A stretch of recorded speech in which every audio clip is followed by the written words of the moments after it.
we're really a tool for others. So my partner, Dick, has a wonderful analogy, which is the thermometer. In the world of waste and plastic pollution and litter, that tool doesn't exist. There is no thermometer. And that's essentially what we're trying to build so that you can understand what is the situation today versus yesterday. When you're mission driven, not everyone is willing to sign up for a cause. Some people want the paycheck more than the purpose. If you can lead with, here's why we exist, more so than here's what you will get, that tends to attract the type of people that you're looking for. Scale is a funny thing. I think a lot of companies try to scale too quickly. Everybody always wants to ask, like, well, how does this scale? I'm not convinced that everything is meant to scale. Despite what everybody tells you, you're not in a race. You have to just slow down and take your time and understand that things are not going to happen as fast as you want them to. And that's okay. Hi, Jeff. Thank you very much for joining us today. Can you tell us a little bit about Litterati, what it does, especially for those people outside of the industry? Yeah, and Chris, thank you for having me. It's a pleasure to join you. Litterati is a data science company focused on creating a litter-free world. So we work with different partners to understand exactly what are the objects that are leaking out of the waste system and ending up on our streets and our sidewalks and our beaches. You've told me this story before, but when did Litterati shift from a passion project to something you knew had to become a real business? I don't think that there was a single moment in time. I think there was sort of a gradual evolution of that realization. And that really came once I realized that there were others who were just as interested in understanding both the impact that could be created by this data and some who were willing to pay for it. Now, let me take you back a little ways, because Litterati, when it was a passion project, was born under the hypothesis of, what if you could mobilize a global community to clean up the planet? And my initial idea really stemmed from a walk in the woods with my two little kids. My daughter was 4, my son was 2, and they had noticed this plastic tub of cat litter lying in a creek. And my daughter looked at me and said, "Daddy, that doesn't go there." And it was this eye-opening moment for me that here I am at the time living in Northern California, a place that's known for being environmentally progressive and responsible, and yet all I could see was trash. And that comment, that she made really opened my eyes to what was possible. It reminded me of when I was a kid. I used to go to summer camp, and the director of our summer camp would say, "Quick, everybody go pick up 5 pieces of trash." And so you had 100, 200 people all picking up a few pieces. And within a few minutes, the camp was spotless. And so that sparked the initial idea of, what if you could crowdsource clean the world? And that was great as an inspiration. And we built a community over time. But what we learned very quickly was that building a community can certainly have its challenges. And we really started to focus at one point on the integrity of the data. That was a key moment, I think, in really changing out of a passion project and more of one into a business. So tell me a little bit about that then. Obviously, starting with those grassroots cleanups, really focused on community engagement. Now you're doing national scale data projects. Quite a leap. What had to change internally in the business? Well, I think there were several things. One was our mindset. It's very hard when you have been constantly telling yourself, like, this is what I am, this is what I am, this is what I am, to saying, actually, maybe that's not what I am. And being okay with that. Questioning, okay, maybe we've been going down this road for quite some time, but maybe that road isn't really the road we should be on. There was a lot of benefit to building a community that grew to a rather large size. We had people all over the world, and still do. But it also introduced problems and challenges that we never saw coming. And the realities of operating an organization that's employing dozens of people is real, right? You need to pay those people, and communities are difficult to monetize. And so we had to, at one point, change our mindset to say, okay, maybe there's another opportunity. Maybe it's better, maybe it's not, but it's a different opportunity to really hone in on the data and the data science and less on community engagement. And so I think that was one of the biggest changes that needed to occur. A second change was certainly the tools that we were using and the types of talent that we were attracting, right? Those people that you may employ because they have wonderful community skills may be different than those you employ because they are great data scientists or analysts. So those are a couple of examples. And then maybe a third one is the types of customers and clients that you try to attract. Those who are building communities or trying to leverage their own may not be the same ones as those who are interested in understanding what's leaking out of the system. What have you learned about hiring good talent that you perhaps didn't know before? I think it's one of the hardest things in the role as an entrepreneur and as a CEO or as a founder. When you're mission driven, which we always have been, that isn't for everybody. Not everyone is willing to sign up for a cause. Some people want the paycheck more than the purpose. So being able to identify who those people are and being able to sort of read between the lines and detect, okay, you say you're into this, but like, are you? Are you willing to commit to that as much as you are to the paycheck? Obviously, everybody has their balance of where they're comfortable. But from my perspective, if you can lead with, here's why we exist, more so than here's what you will get, that tends to attract the type of people that you're looking for. Because they're signing up for the same reason that hopefully you signed up. And it's really why? Like, why are we doing this in the first place? What's the problem that we're solving? Who are we solving it for? And so if you start there, I think that tends to be a fundamental point of success, or I should say a foundational point of success. Not always, but it's a good place. I have found that to be a reliable place to start from. It also quickly weeds out the people that aren't. The other thing is understanding who has the experience in sort of working in the trenches. You know, when you're an early stage company, that again is not for everyone. I think no matter how much money you're making, it is a time of deep exploration. It's a time where you're at the highest degree of risk. Obstacles come from every which way, many of which you never see coming. Systems may or may not be in place. Structure may or may not be in place. Like, it's a time of really building and co-creating. And so that takes a special type of person. And so I think those two things are elements of what I'm sort of attuned for in looking when hiring people. As you begin to scale up, that changes, right? Roles become more defined. You may have de-risked certain elements of the technology or the market or the product or even your team or funding. And so I think as you grow and evolve as a company, the types of individuals that you are looking for or who are looking for you, they tend to change. At the end of the day, for me, it's always just a gut feel. Like, could I see myself spending a good portion of my life with this individual? Yes, when things go right, but most importantly, when things go wrong. How am I and the rest of the team going to collaborate with this particular individual when times are really tough, which inevitably they will be? Do you have any way that you look for competency in people? Because as you said, especially when you're in startup mode, people have to take on different roles. They have to flex and adapt in what they do. And usually it takes a competent person to do that, because you can have lots of experience and lots of skill, but if you're not that fast at learning other skill sets, that can be quite tough. Have you found a way to hire for competency yet? Well, I think you hit the nail on the head with somebody who can be decisive and take action. To me, that demonstrates a level of competency. Now, you have to sort of watch for an individual who's just sort of making decisions abruptly. I'm not talking about that type of person. I'm talking about somebody who has real conviction around why a certain decision should be made and can clearly articulate in a compelling way why that decision should be made. And my leadership style is to sort of trust, because that's why that's why you're hiring them in the first place. Trust that they know a lot more about that decision than I do, and go.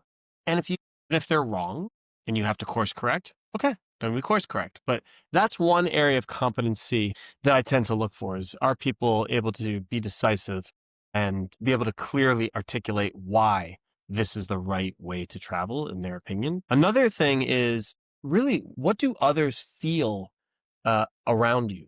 How are other people responding to the way in which you are leading them? So if you hire, let's say, a chief technology officer, and they've come into the role maybe where there's already an existing team and they're taking over in a leadership capacity, or they're joining a team that's in place, but they're not in leading that group. It's just kind of getting a feel for how do others respond to the way you show up every day.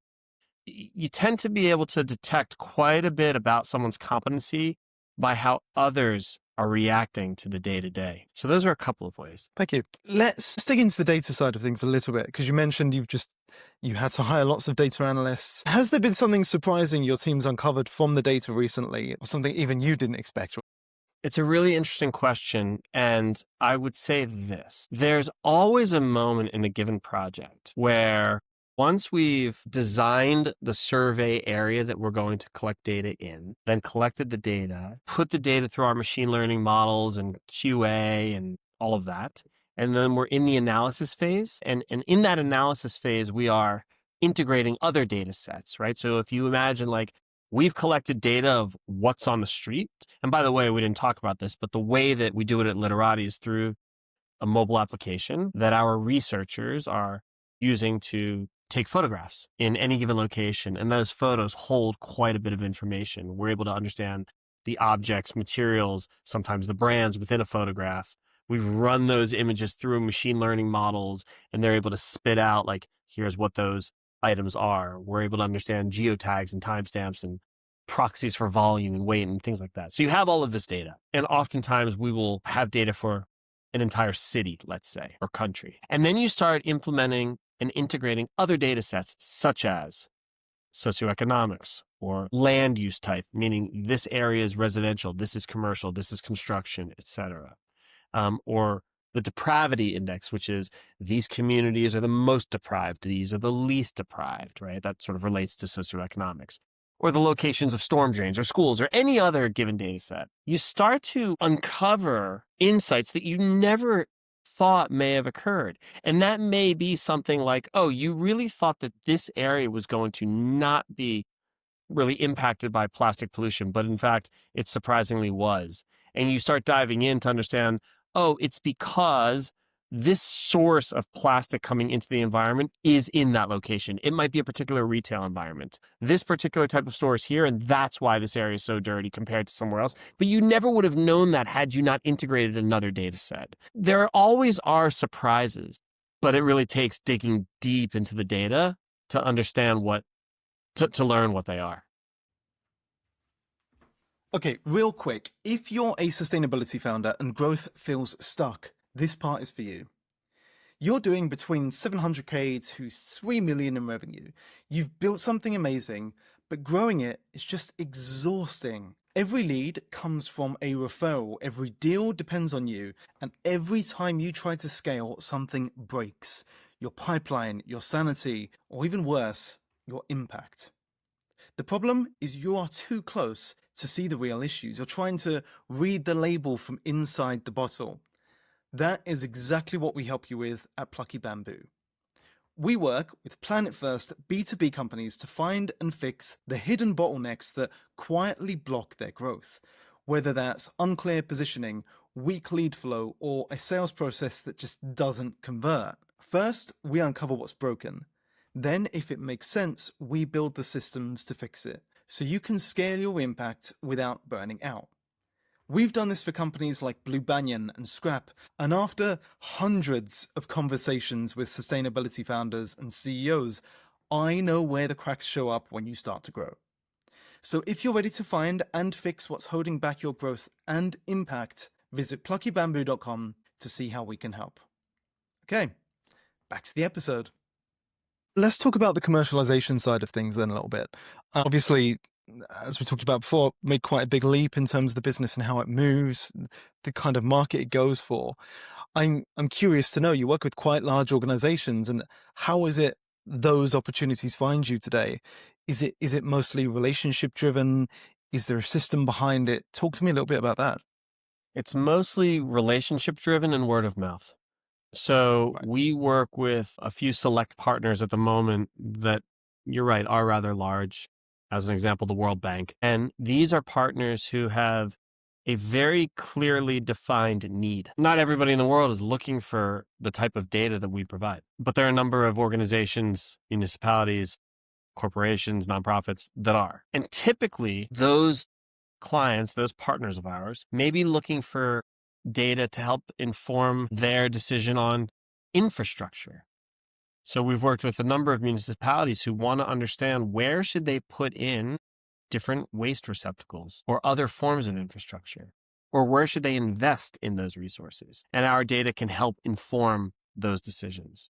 Or we may work with a corporation who wants to know, where's all of our packaging ending up on the ground? And if we as a corporation are putting a certain intervention into place, a sign that says, hey, please discard your things appropriately, or putting in our own public ashtrays or public trash cans or whatever it is, or policy, we're helping them understand more about their particular problem, if you will. And then I guess the third one really is about policy. Some organizations that we work with want to understand, is this policy having a positive effect or not? That might be for a plastic bag ban. That might be for what's called the deposit return scheme, which is you bring your plastic bottle or your aluminum can in and you get some monetary reward in return. All of those have essentially something in common, which is help us understand the return on our investment. Help us understand how things are changing over time. So, for example, we did a very large scale project in the United Kingdom where we helped understand exactly all of the smoking related litter throughout England, Wales, Northern Ireland, Scotland. And it was really, we did it in 2022 to establish a baseline. And then we did it again in 2024 to see like, okay, how have things changed over time? Because in between, there were certain things that were put into place. And so we were helping to understand, like, did those interventions make a difference or not? Imagine big organizations like that require a lot of, as you said, the relationship building side of things, also a lot of education. A lot of founders I speak to, when it comes to those big partnership style things, the founders tend to spend quite a lot of time doing that themselves because it's usually they've built up the relationships. So it's really hard to kind of scale that or move it on to someone else. Is that the situation you're in, or have you managed to find a system to scale that without you?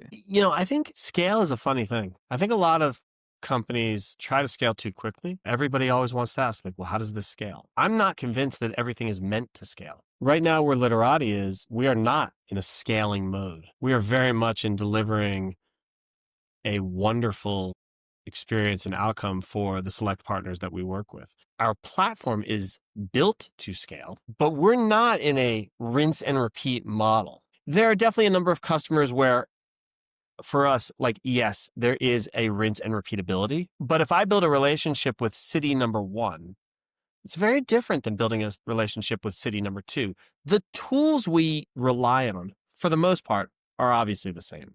And the methodologies and protocols we use are the same. But the relationship is not. And that's because, and I'm stating the obvious, cities as one customer segment, example, are very different. A procurement process with this city is very different than a procurement process with this city.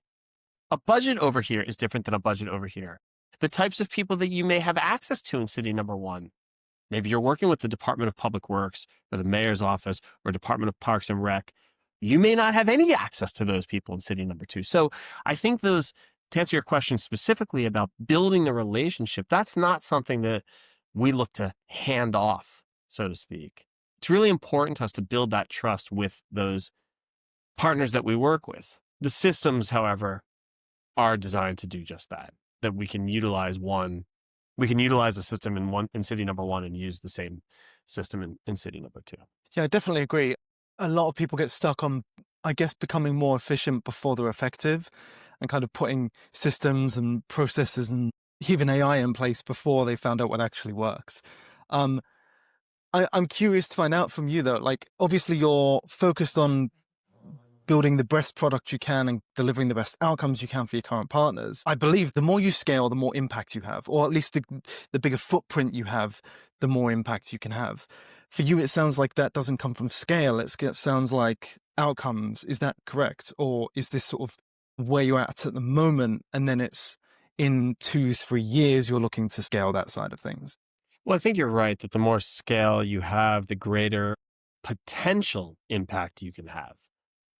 We are really a tool for others. We are really a measuring stick. We can assist in the impact that one might have, depending on what they do with the data that we provide to them, right? So my partner, Dick, has a wonderful analogy, which is the thermometer. So before the thermometer existed, you and I would take a walk, and you'd say to me, wow, it's hot today. And I might say, well, is it hotter than yesterday? And you'd say, yeah, it feels hotter, but I don't know how much hotter it is. And then someone created the thermometer, and you could say, well, today it was 80 degrees and yesterday it was 79. So it's 1 degree warmer. In the world of waste and plastic pollution and litter, that tool doesn't exist. There is no thermometer. And that's essentially what we're trying to build so that you can understand what is the situation today versus yesterday. What do you forecast it will be in the future? And how do you monitor change over time? And there's a very specific reason that we believe that's the right tool to build. And it's because you need to understand, our partners need to understand, what are the changes, the interventions, I'll call them, that they are spending tremendous resource on that actually drive a return. So maybe it's a thing like a new policy, or maybe it's new infrastructure, or maybe it's an educational campaign so that consumers are more aware of the problem and there's a new behavior that our partners are asking of them. Or maybe not. I could look at many, many examples where in our industry, lots of money has been wasted because the intervention that everybody thought was going to be the most effective turns out not to be. So if we can help them be a little bit more intentional about which intervention to use, that's where we believe we can add the most value. And that leads to possible impact. Let's talk about that aspect of things then in terms of category creation, because this is something new. So when it comes to that category creation side, never easy for anyone. What's been most challenging about generating demand and awareness for it? I think you're right. I do believe Litterati has been attempting to create the category. It's one thing to enter a market that exists and try to disrupt it or to bring a new value proposition that the existing players don't offer. And that's hard. That's, of course, very difficult. I think creating a category brings another layer of complexity, which is, what do you believe that no one else believes? And what do you know that no one else knows? And then try to not only build that thing that solves that problem, but then convince people that that's what they need when they've never needed it before. Those companies that do that well become the generational companies. Those are the Twitters and the Airbnbs, the Apples of the world, right? 20 years ago, if you said, hey, everybody's going to be walking around with a device in their pocket, a mobile phone, I think most people would have thought you were nuts. And, the device manufacturers had a different idea and they were right. I think that the most difficult thing for us on this journey has been to demonstrate the real value of having the type of data that we can provide, because it's never been accessible before. And because it's never been accessible before, it's not immediately apparent how people might utilize that data for their benefit. Have you felt that it's been harder to educate the market about what it is that you do and how you help? Or is it more the other side about being able to slot into their workflows so they understand how to use the tool and where it fits in within a function? I would say the latter. It's not difficult for me to explain exactly what we do and who we do it for and how it's done. What's more difficult is to explain, now that we've done that for you, here's what you can do with it. And really what I should be saying is it's more difficult for them to come to that realization without us. That has been the bigger challenge.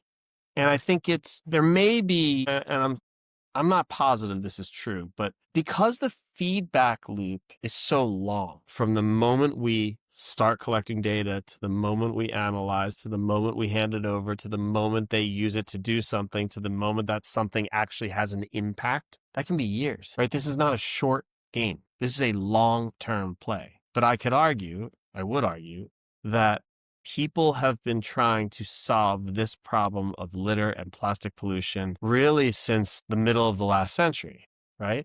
Since, let's say, plastic was created, and since our consumptive habits have become what they are.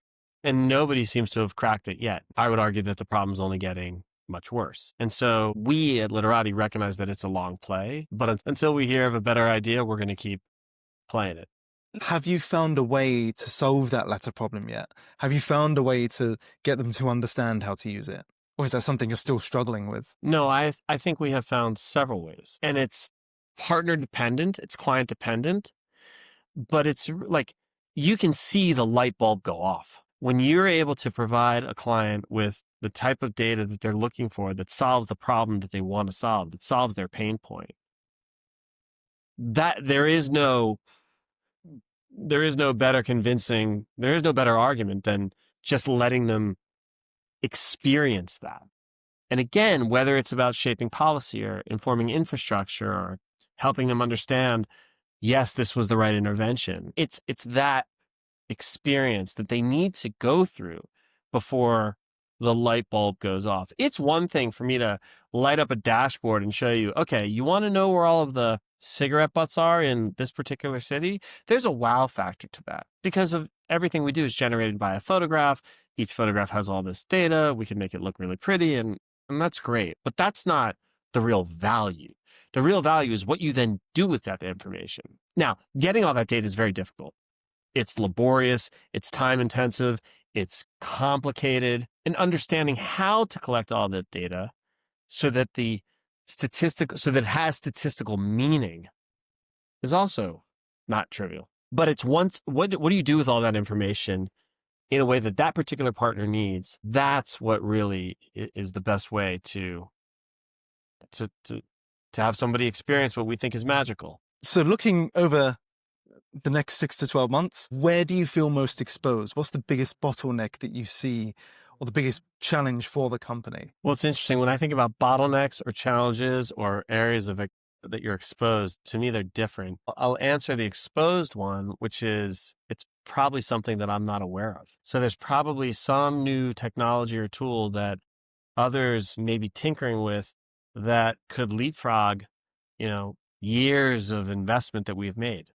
That's possible. We think we have a pretty good finger on the pulse of what's happening, but technology is advancing so rapidly. It's tough to be aware of all the potential tools that one might use to solve this problem. So that feels like we're a little bit exposed. I'm wondering if there are other areas around the market where we feel exposed. I'd have to think about this one longer, but I think one of the benefits of not necessarily being focused on scale is that it limits your areas of being exposed, right? We have very close relationships with our partners and our clients. We understand as best as possible the problems that they're trying to solve. So I think we've done a good job of that. It doesn't make it easy and maybe some unforeseen thing occurs that we never saw coming. That happens all the time in business. I feel like we've handled that fairly well so far, over the last decade. I know you mentioned there that it's about the possibility of impact. If you had to wave a magic wand and double the possibility of impact without doubling your team, where is it you'd focus first? How magical is this wand? Look, I would say that in our workflow, the most difficult part is the data collection. So let me back up. Real simple workflow.